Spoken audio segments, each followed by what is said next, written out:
ಹ್ಞೂ stock days ಯಾವಾಗಲೂ best bro ಹೇಳ್ಬೇಕಾದ್ರೆ.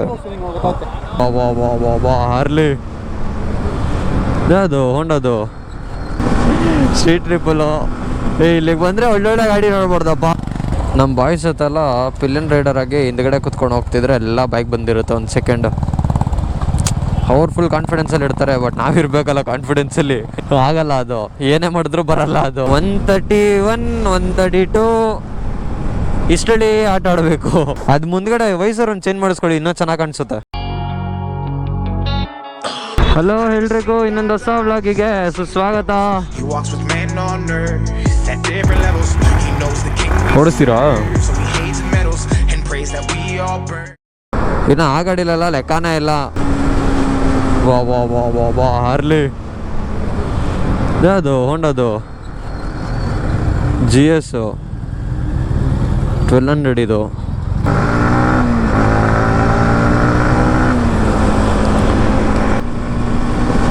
ಸ್ಟ್ರೀಟ್ ಟ್ರಿಪ್ಪಲು ಇಲ್ಲಿಗೆ ಬಂದರೆ ಒಳ್ಳೊಳ್ಳೆ ಗಾಡಿ ನೋಡ್ಬಾರ್ದಪ್ಪ. ಇವರೆಲ್ಲ ಕಪಲ್ಸು ರೈಡ್ ಮಾಡ್ತಾರಲ್ಲ, ಹೆಂಗೂರು ರೈಡ್ ಮಾಡ್ತಾರೆ. ನಕ್ಕನ್ ಇಲ್ಲಿತ್ತು ನಾಯಾರ ಹಾಕ್ಸ್ಬೋದಿತ್ತು ಇಲ್ಲೇ.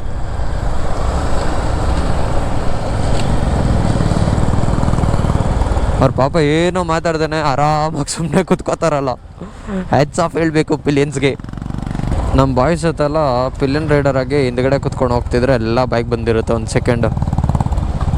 ಅವ್ರು ಫುಲ್ ಕಾನ್ಫಿಡೆನ್ಸಲ್ಲಿ ಇರ್ತಾರೆ, ಬಟ್ ನಾವಿರ್ಬೇಕಲ್ಲ ಕಾನ್ಫಿಡೆನ್ಸಲ್ಲಿ, ಆಗಲ್ಲ ಅದು, ಏನೇ ಮಾಡಿದ್ರು ಬರಲ್ಲ ಅದು. 5th ಗೇರಲ್ಲಿ 126 ಹೊಡಿತು ಗುರು. 126ಗೆ ಫುಲ್ಲು ರೇವು ಇಲ್ಲಿ ತನಕ ಬರುತ್ತೆ, 11,000 ತನಕ. ಇವಾಗ ಸಿಕ್ತು ನೋಡಿ ಗಾಡಿ ಕೈಗೆ.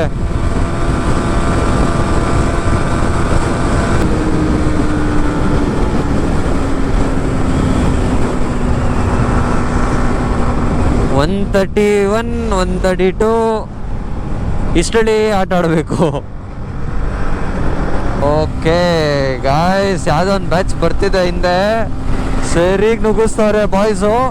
ನಾವು ಲೆಫ್ಟಿಗೆ ಹೋಗ್ಬಿಡೋಣ, ಅವ್ರು ರೈಟಲ್ಲಿ ಪಾಸ್ ಆಗ್ತಾರೆ ಅನ್ಸುತ್ತೆ, ನನಗೆ ಗೊತ್ತಿರಂಗೆ. ಫುಲ್ ಪೇಸಲ್ಲಿ ನುಗ್ತಾವ್ರೆ. ವೆಯ್ಟ್ ಬಡಿ ವೆಯ್ಟ್, ಬಂದ್ರು ವೆಯ್ಟ್ ಮಾಡು. ಏಯ್ ಕಾರ್ ಅದು, ಥೂ ಅಜ್ಜಿ, ನಾನು ಯಾವುದೋ ಬೈಕ್ ಅನ್ಕೊಂಬಿಟ್ನಲ್ಲ ಗುರು.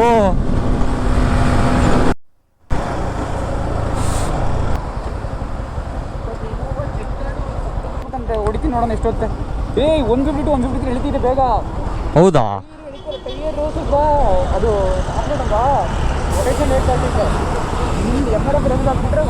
ಆರಾಮಾಗಿ ಕುತ್ಕೊಳ್ತದೆ. ಹ್ಞೂ ಸ್ಟಾಕ್ ಡೇಸ್ ಯಾವಾಗಲೂ ಬೆಸ್ಟ್ ಬ್ರೋ ಹೇಳ್ಬೇಕಾದ್ರೆ. ನೋಡ್ತೀನಿ ನನ್ನ ಲಾಗ್ ಮುಗಿದಿದೆ, ಹೊಸ ಟೈರ್ ನೋಡಿ ಆಗಲೇ ಉಜ್ಕೊಂಬಿಡೈತೆ. ಇಲ್ಲಿ ನೋಡಿ, ಇಲ್ಲಿ 2-3 ಕಟ್ಟಿಂಗ್ ಬೇರೆ ಆಗೈತಿ ಇಲ್ಲಿ ಹೊಸ ಟೈರು. ಗೊತ್ತಿಲ್ಲ ಎಲ್ಲಾಗಾಯ್ತು.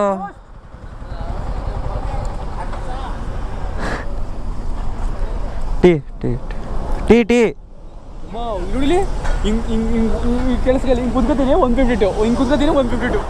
ಅದು ಮುಂದ್ಗಡೆ ವಯಸ್ಸವ್ರನ್ನ ಚೇಂಜ್ ಮಾಡಿಸ್ಕೊಳ್ಳಿ, ಇನ್ನೂ ಚೆನ್ನಾಗಿ ಕಾಣಿಸುತ್ತೆ. ಇವಾಗ ಫ್ಯೂಲ್ ಎಕ್ಸ್ಪೈರ್ ಹಾಕ್ಸ್ಕೊಂಡಿದ್ದೀರಲ್ಲ. ಹಾಂ ಟೀ ಏನು ಬ್ರೋ?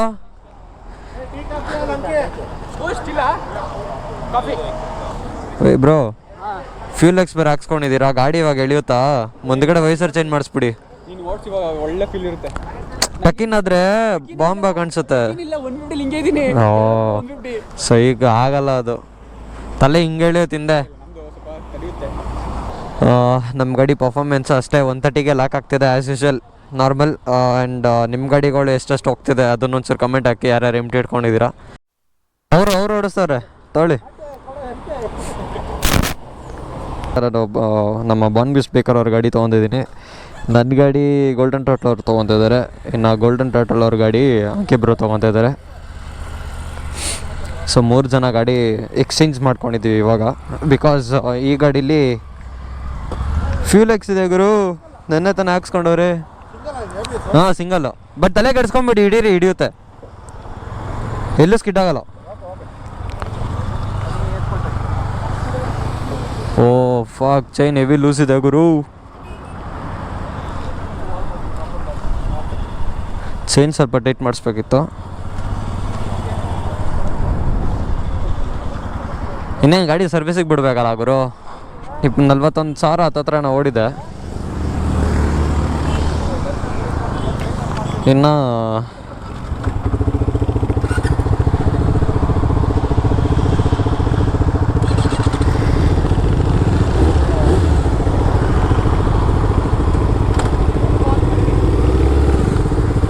ಇದು ಮ್ಯಾಪ್ಸಲ್ಲಿ ಹೆಂಗೆ ಚೇಂಜ್ ಮಾಡೋದು? ಮ್ಯಾಪ್ ಚೇಂಜ್ ಮಾಡಬೇಡ, ಕರೆಕ್ಟಾಗಿದೆ. 7 ಇದೆ. 7 ಇದೆಯಾ? 7 ಮ್ಯಾಕ್ಸ್ ಇವಾಗ 80 ಮಾಡೋಕ್ಕಾಗಲ್ಲ. ಏನಕ್ಕೆ 80 ಮಾಡಬೇಕು ಅಂದರೆ ನಿನಗೆ ಇದು ಏರ್ ಫಿಲ್ಟರ್ ಇರಬೇಕು, ಎಕ್ಸಾಸ್ಟ್ ಪ್ರಾಪರ್ ಎಕ್ಸಾಸ್ಟ್ ಇರಬೇಕು. Okay okay okay. Spark plug change ಇರಬೇಕು. ಸ್ಪಾರ್ಕ್ ಪ್ಲಗ್ ಬೇಡ, ಏರ್ ಫಿಲ್ಟರ್ ಮತ್ತು ಎಕ್ಸಾಸ್ಟ್ ಪ್ರಾಪರ್ ಇರಬೇಕು, ಅವಾಗ 80 ಆಗುತ್ತೆ. 8 ಎನಿ ಟೈಮ್ ಇಟ್ಕೋಬಾರ್ದಂತೆ, ಅದು ಫುಲ್ ಪವರ್ ಇರುತ್ತೆ. ಗೊತ್ತಾಯ್ತು. ಸರಿ ಹೋಗೋಣ. ಓಕೆ.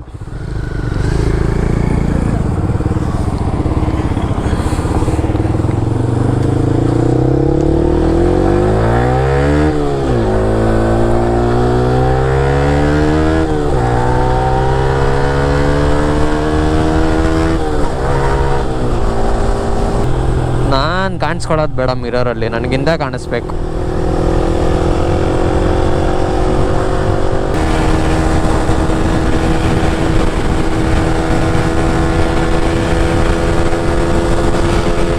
$120, $130.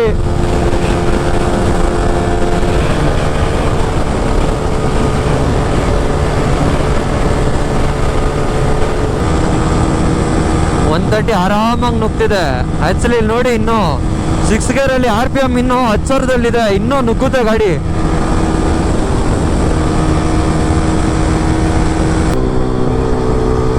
ಪಟಾಕಿ ಹೊಡಿತೈತೆ ಗುರು. DP ಕಿಲ್ಲರ್ ತೆಗ್ದುಬಿಟ್ರಂತೂ ಇನ್ನೂ ಬಾಂಬ್ ಅಂದ್ಕೊಳ್ಳಿ. ಆ್ಯಕ್ಚುಲಿ 1-2-3 ಗಾಡಿ ನೋಡಿದ್ದೀನಿ ನಾನು. ಅದಕ್ಕೆ ಬಾರ್ಡ್ರಾನಿಕ್ ಹಾಕ್ಸಿರೋದು 1-2-3 ಗಾಡಿ ನೋಡಿದ್ದೀನಿ. ಅದು ಕೂಡ ತಮಿಳ್ನಾಡಲ್ಲೇ ಇದೆ. ಬಟ್ ಅದು ಆಚೆ ಕಡೆ ಎಲ್ಲೂ ಅಷ್ಟು ರಿವೀಲ್ ಆಗಿಲ್ಲ ಗಾಡಿ. MTಗೊಂದು ಬಾರ್ಡ್ರಾನಿಕ್ ಹಾಕ್ಸ್ಕೊಂಡಿದ್ದಾರೆ, ಇನ್ನು R15 ಒಂದು ಬಾರ್ಡ್ರಾನಿಕ್ ಹಾಕ್ಸ್ಕೊಂಡಿದ್ದಾರೆ.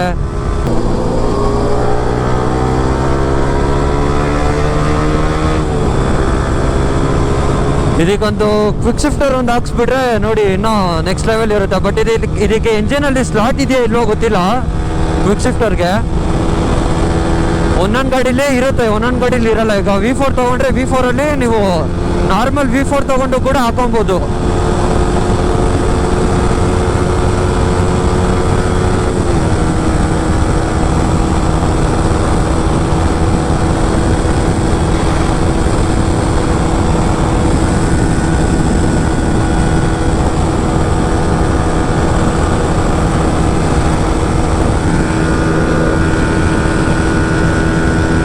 $137, $140 ನಿಧಾನಕ್ಕೆ ತಗೊಳುತ್ತೆ, ಎಳೀತಾ ಇಲ್ಲ.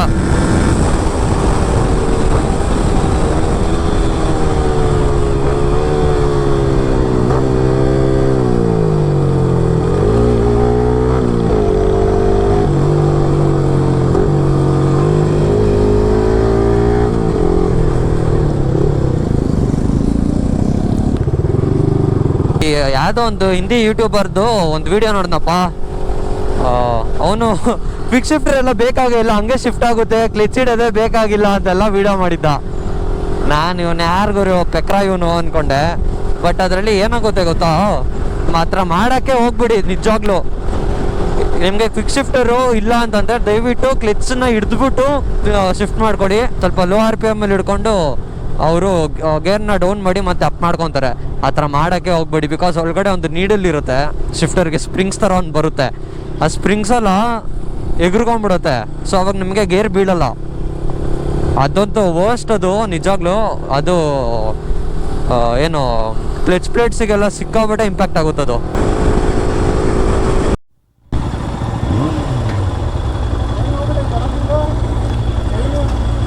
ಚೈನು ಸ್ವಲ್ಪ ಲೂಸ್ ಇದೆ. ಹೌದಾ? ಇಲ್ಲ, ಗಾಡಿ ಇನ್ನೊಂದು 200 ಸರ್ವಿಸಿಗೆ ಬಿಡ್ಬೇಕು, ಅದಕ್ಕೇನು ಮಾಡಿಸಿಲ್ಲ. ಇಲ್ಲಾಂದಿದ್ರೆ ಚೈನ್ ಟೈಟ್ ಮಾಡಿಸ್ಕೊಂಡು ಬಂದ್ಬಿಡ್ತಿದ್ದೆ. ಇರ್ಬೇಕು ಮೋಸ್ಟ್. ಏನಿಲ್ಲ, ಟೈಟ್ ಲೂಸ್ ಅಂತಾರೆ ಗೊತ್ತಾ? ಹೌದು, ಟೈಟ್ ಲೂಸ್ ಆಗೋದು. ಹೌದಾ?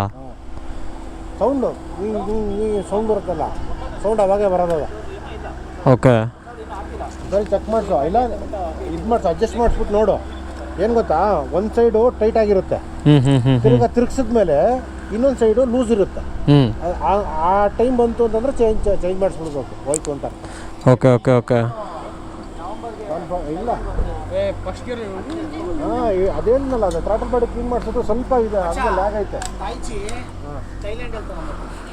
ನೀನು ಬಿಡಪ್ಪ, ನೀನು ಯಾರು ಬಾನ್ ಫಾಟಿ ತಗೋ ನೀನು ಎಂಟಿ. Thank you. But overall experience ಹೆಂಗಿತ್ತು? ಚೆನ್ನಾಗಿದೆ. 150cc ತಾನೆ, ಬೇಜಾನಾಯ್ತು ಪವರ್ ಇದಕ್ಕೆ. 134 ಆರಾಮಾಗಿ ಹೋಗುತ್ತೆ ಗಾಡಿ ಅದು.